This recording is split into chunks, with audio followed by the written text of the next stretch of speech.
Bit scrambled, isn't it? Oh, definitely. No, it's the last couple of hours have been pretty impressive and a pretty amazing couple of hours for me. But again, it's going to take a little bit longer to realise what has actually happened.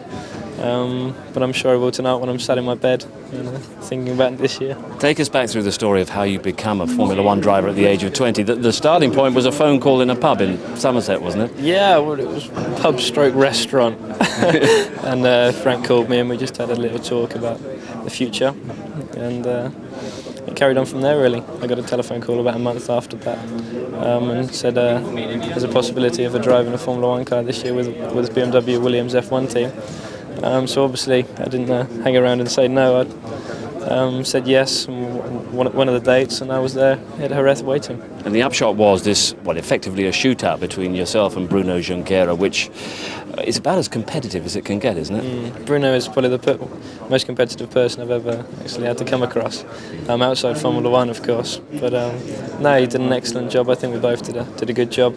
And I think Patrick had Gerhard and Frank had a very difficult decision, but no, I think he's going to do very well in his future, and I hope to see him in Formula One. There were a few engine problems with the car during the course of that test. How difficult was it between the two of you, pacing up the pit lane, wondering, is it going to be me or is it going to be him? It was a bit difficult, obviously, but we seemed to get on quite well. I only met him a couple of weeks ago in the airport before flying out to Jerez, but no, we seemed to get on okay.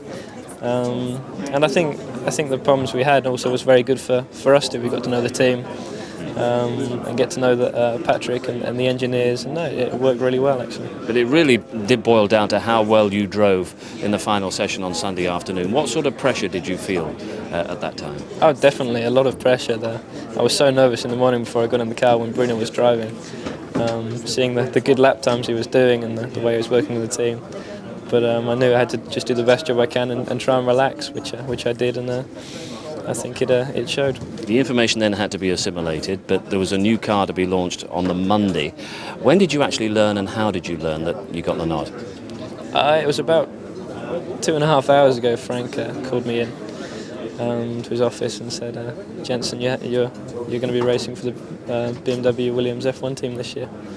It was an amazing feeling. I just started twinging all over, but no, it's been excellent. Why do you feel that you're ready, and clearly you are ready, to handle everything that's going to come this year? I think I've learned a lot in my previous years of racing. I've had a lot of training, obviously, in racecraft and everything, also to do with the press. And last year, before the end of the season, I didn't think I'd be racing in Formula One in 2000. That's a fact. But as soon as someone came up with an offer, you think about it and you think, I am ready for a Formula One drive.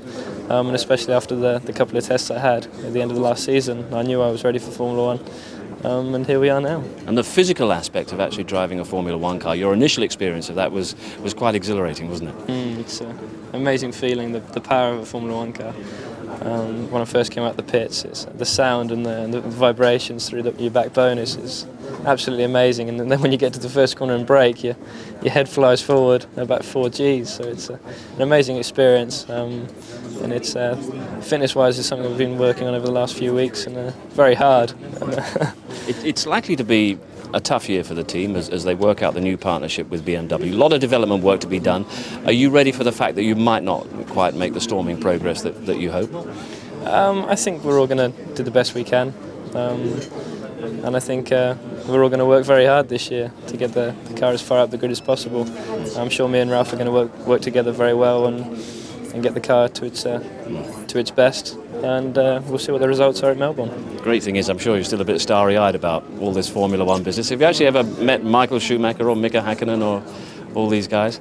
I've never met Michael. I met Mika Hakkinen when I won the McLaren Autosport Award in 1998. So not really. I haven't really met that many Formula One drivers. I think Ralph, Johnny Herbert and David Coulthard's about it, I think. Initial impression of your new teammate, Ralf Schumacher? No, he seems a really nice guy. I've only known him for about 2 hours now and haven't really spoken to him that much in that time because of been quite busy.